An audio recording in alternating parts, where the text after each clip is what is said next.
Hello, this is Jim Schaefer, executive producer and host of Rip Rap, the academic book television program. My guest today is Randal Baier.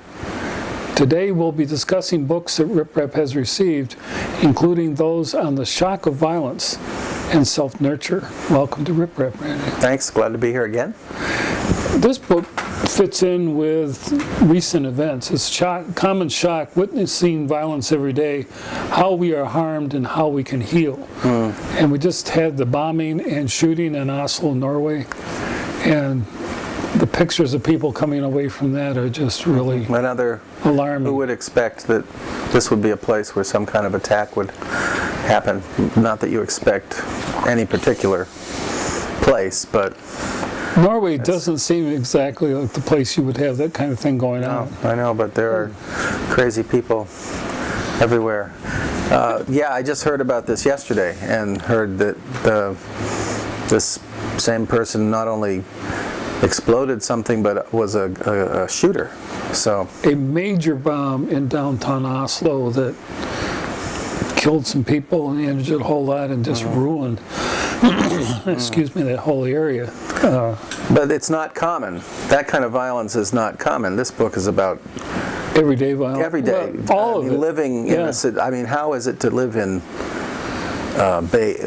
well, I was going to say Baghdad, but I said Beirut, but you know, about Baghdad or one of the places that we hear about in Afghanistan, or even closer to home, you know, where there's sort of violence in everyday life. Well, what I like about this, and the author is Kathy Weingarten, who teaches at Harvard, but she is bringing it home. She's trying to point out and get people more aware about how much violence is in our lives every day, and that we also, whether we realize it or not, are being affected by it when we witness it, often with serious long-term consequences.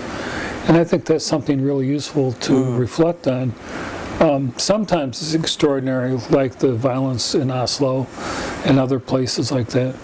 The terrorist attacks of 9/11, which we're coming up on shortly, was the 10-year anniversary. Yeah, if you can call that an anniversary. Or and all the 9/11 related, I guess, political terrorism that's related to that in one way or another. I mean, there was an Islamic Front in Bali, of course, in Indonesia, that has set off innumerable bombs, the Mumbai bombings, the various others in various parts of Africa and Asia and Europe, Spain. Those things are so noticeable, but I'm curious how she analyzes the everyday aspect of this and how you can get through it, you know, how you live with this and then heal. Well, she says more often the violence is mundane besides the terrorist attacks. The customer ahead of us in the cafeteria line berates the cashier, and we feel inexplicably edgy for hours. Right.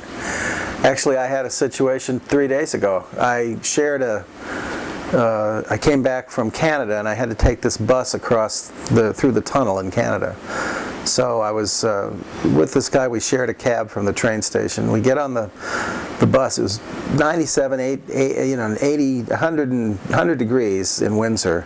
The bus door was closed partly. So I kind of opened it and went in where it was air conditioned. So the bus driver came back and was peeved with us for doing that. And this guy that I was with immediately went from 0 to 10 and starts yelling at this bus driver.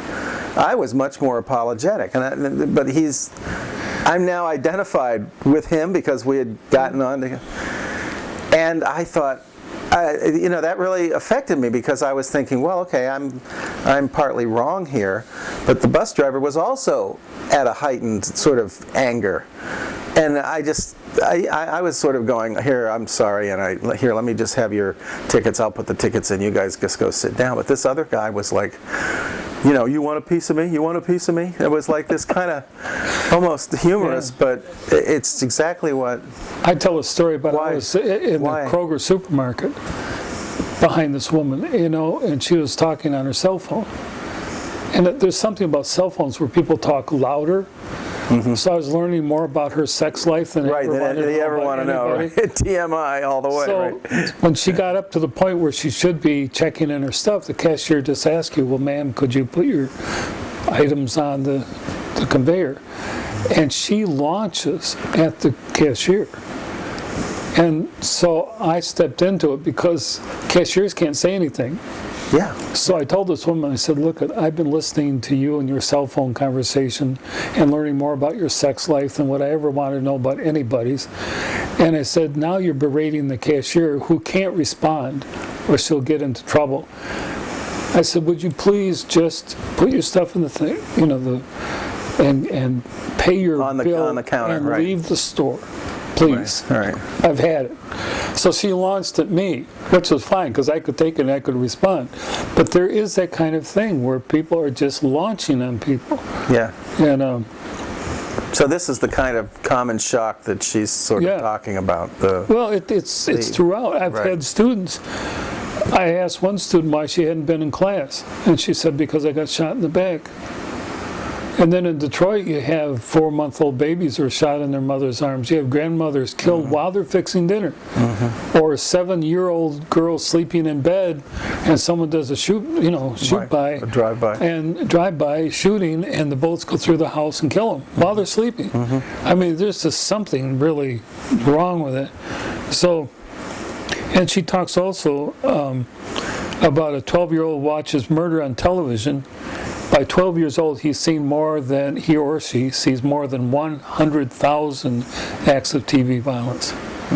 And I've gotten some pretty heated discussions with students about this because they say, well, if you watch it, that's not going to affect you. Research actually shows that it does. If you watch the standard amount of television, this is James Potter in his book on media violence, media literacy, that if you watch the standard amount of television, you're seeing 18,000 murders a year. Wow. And she's saying it does have an effect. And she says her definition of common shock is something that it's not really had, it's a problem up until now, has not had a name. She calls common shock the biological and psychological responses that are triggered when we witness violence. It's common because it happens all the time to everyone in the community. It's a shock because whether a response is spaciness, distress, or bravado, it affects us in our minds, body, and spirit. And so she does suggest some things you can do on how to manage the physical symptoms, how to cope with suffering of those who are ill or dying, because I've had a lot of students who have had, one of my students this semester, her husband was murdered. And she's still trying to deal with it. You know, obviously but she had tried to take writing classes before, but she couldn't complete them because they required critical thinking. So one of the appendices is suggestions on how to manage biological, psychological, interpersonal, and societal consequences of common shock. And there's some real just basic stuff like learn to recognize how your body feels when it's experiencing stress. Do you notice your heart beating fast, your breath feeling tight, a knot or butterflies in your stomach? She suggests you can use your breath as an anchor to feel calmer. Inhale slowly to the count of 3. Hold your breath to a count of 3, and exhale to a count of 3. This is old yoga stuff too. You know? Sometimes as a person releases pent-up stress from a common shock experience, the body trembles involuntarily. You know. But what I like is she suggests make a list of 10 activities that comfort you. Listening to a particular piece of music, taking a hot shower, keep a list in your wallet or someplace of these kind of activities and do one activity each day, just something to relax, to make peace. In fact, after 9/11, I did that with my students because they all seemed off balance. And so I encouraged them to find their balance in the middle of it. They didn't have to go anywhere, they didn't have to drink anything or eat anything, just get back to balance. Avoid overusing stimulants like caffeine, alcohol, sugar, or drugs.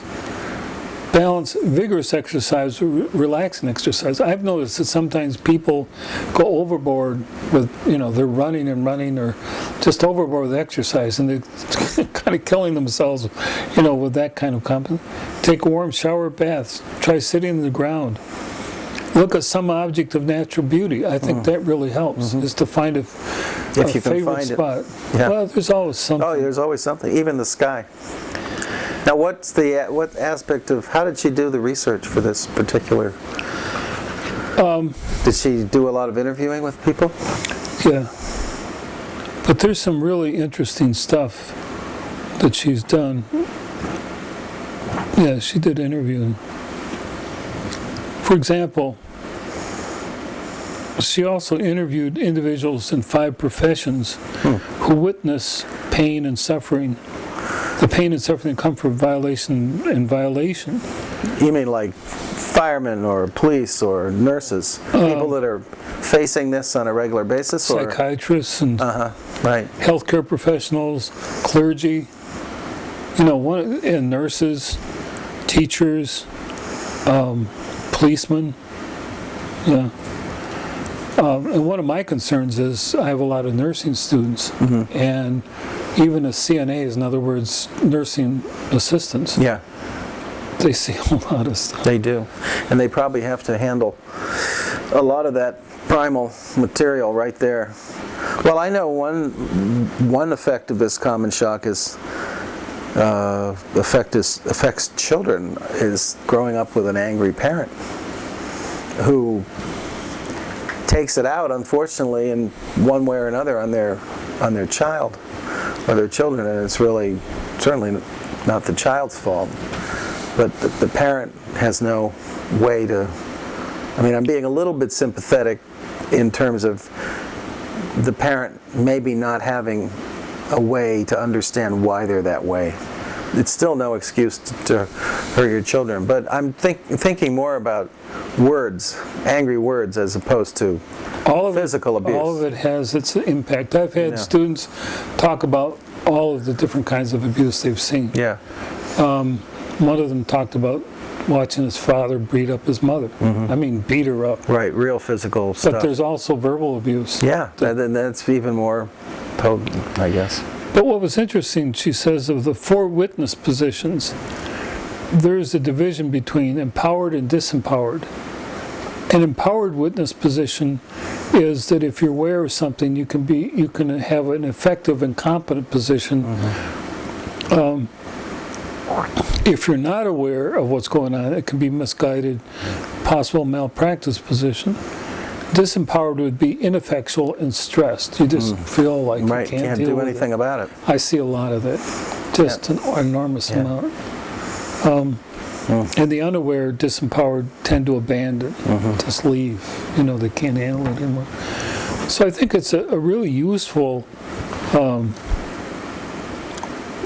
And another thing she talks about is common shock can shut people down. They just stop functioning. I bet. They turn in toward themselves, wanting others to realize they're hurting and to know precisely how to take care of them. Since this rarely happens, they may withdraw, get angry, become defiant, sulk, or have any, like you were talking about, some of the violence that the people do to other people is because of the violence they've already, suffered themselves. Right. Well, that's very true in the domestic situation.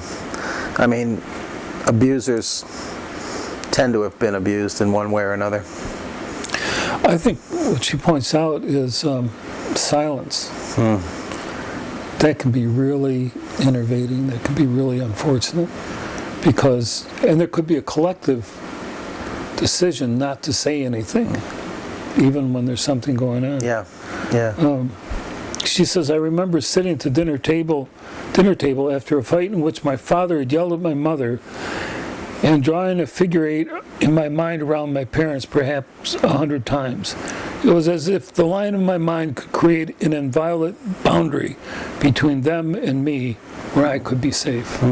So she's experienced this herself. She's there's a personal connection to her research. She said, when I finally left the table, I went into my room and never mentioned the fight to anyone, not even my sister, who had also been there. Wow. And silence is a huge issue with this kind of situation. She said, if someone had asked me if my parents fought, I would have said no.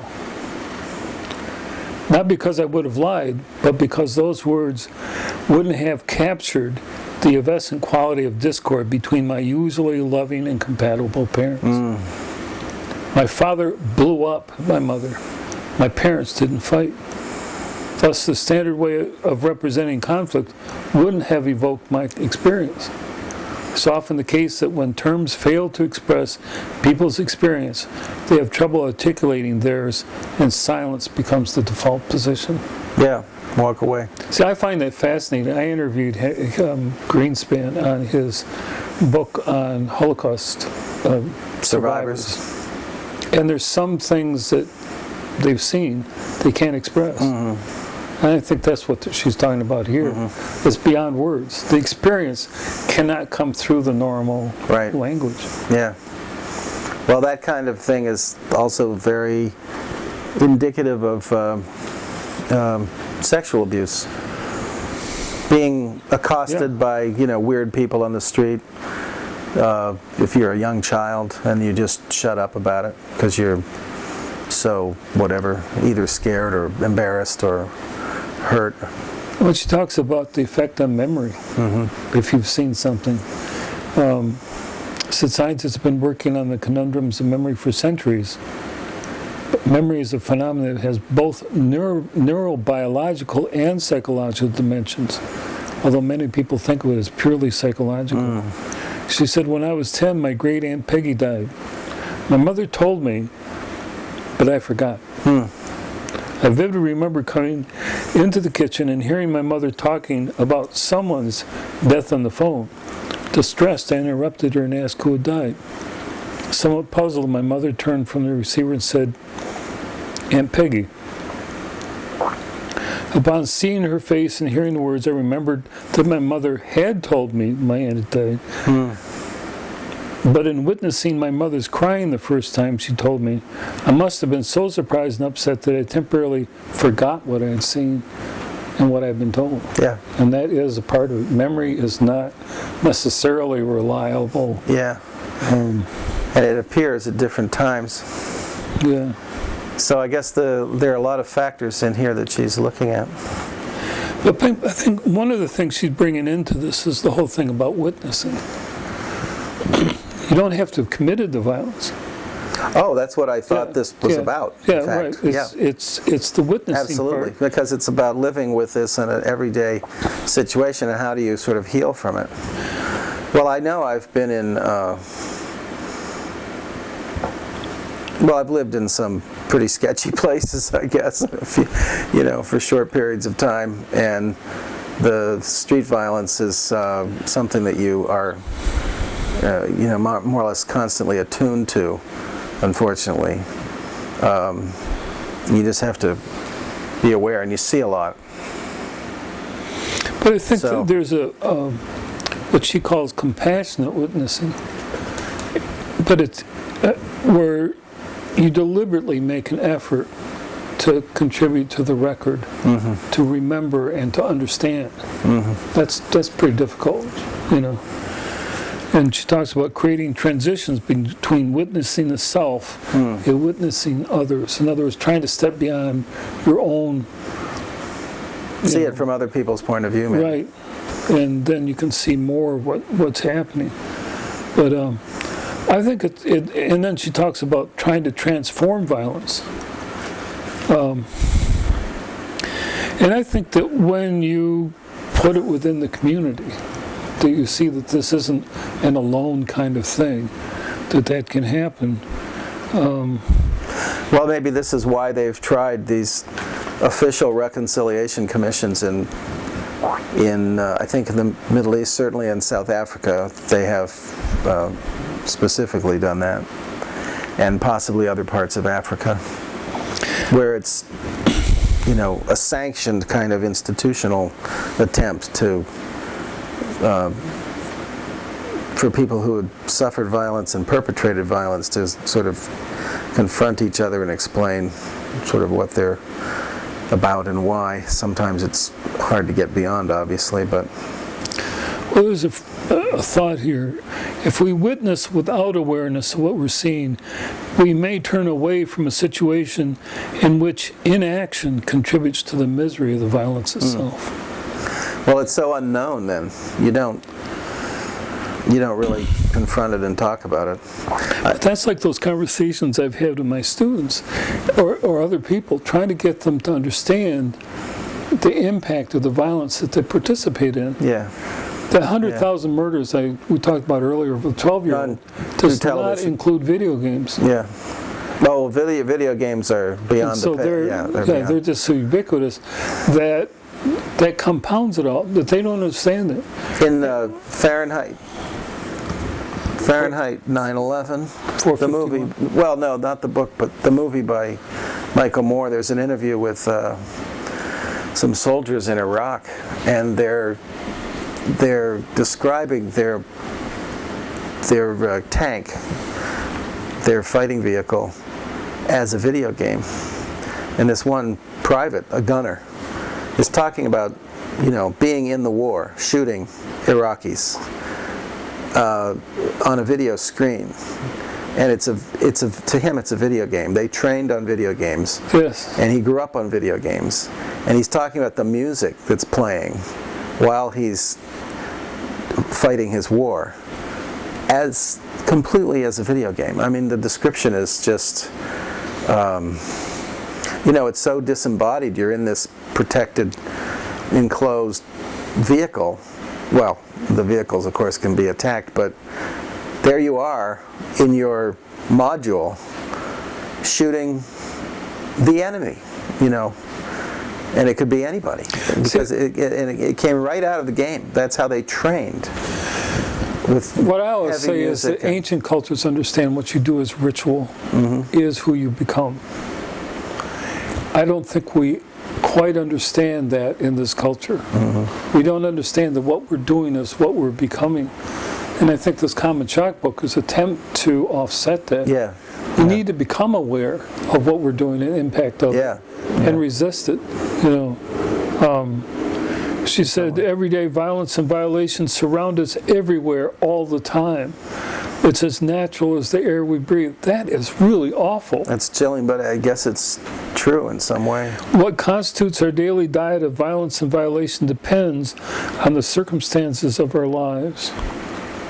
And she talks about how life in a South African township is different from life in the middle-class section of Cape Town. Our place intersects with other factors: television, song lyrics, radio, film, comics, video games provide equal opportunity bombardment of violent content. Yeah. I heard this woman... If it bleeds, it leads. Well, on television, there is a woman I saw who is starting what she calls the Think Experiment. On Fridays, she wants everybody to not do email, not do any electronic, no media. And people are shocked by this. They're just aghast because, they can't stop themselves now. It's become so obsessive compulsive. Oh, sure. And I think that may be something that we need to start taking a look at. Is who wants to communicate with me? And they said, well, how do you get a hold of it? She said, phone call.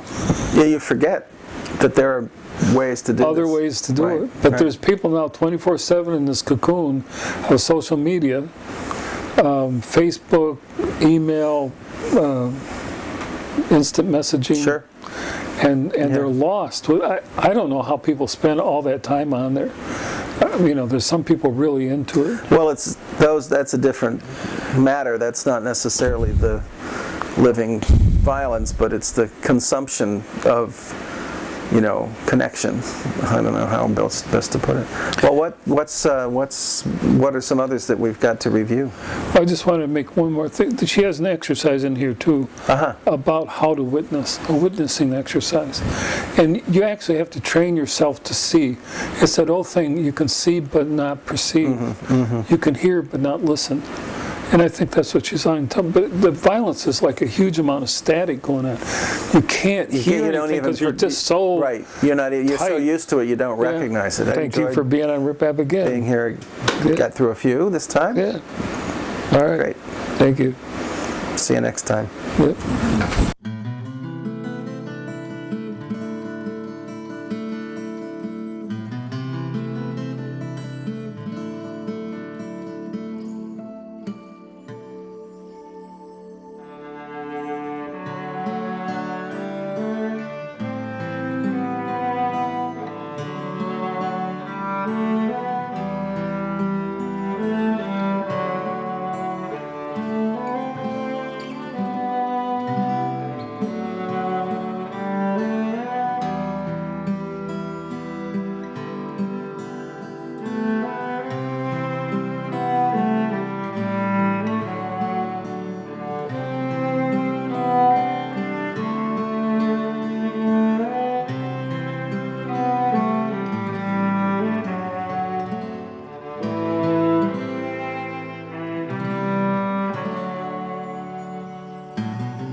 Hello, I'm Jim Schaefer, the host and executive producer of Rip Rap, the academic book television program. And what I'd like to do right now is to share with you how our unique and historic television series can use academic research to bring exciting, vital insights into important topics that affect our everyday lives. What kinds of topics? The politics and other dynamics that produce the gasoline from foreign countries for gasoline in the cars we drive. The way we care for ourselves and our family.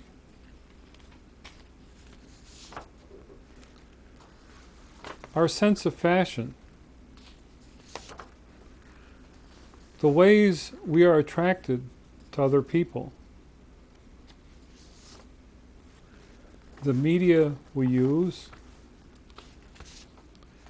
And the ways that the media use us and shape our lives and what we think about and even what we remember and dream about. Plus the quality of food we eat. Let me explain our name. We quickly decided that we needed a one-word title, like many of the popular television programs that were being broadcast as we started up. So that's a part of the Rip Rap story. We're creating history as we bring serious academic research into the public discourse.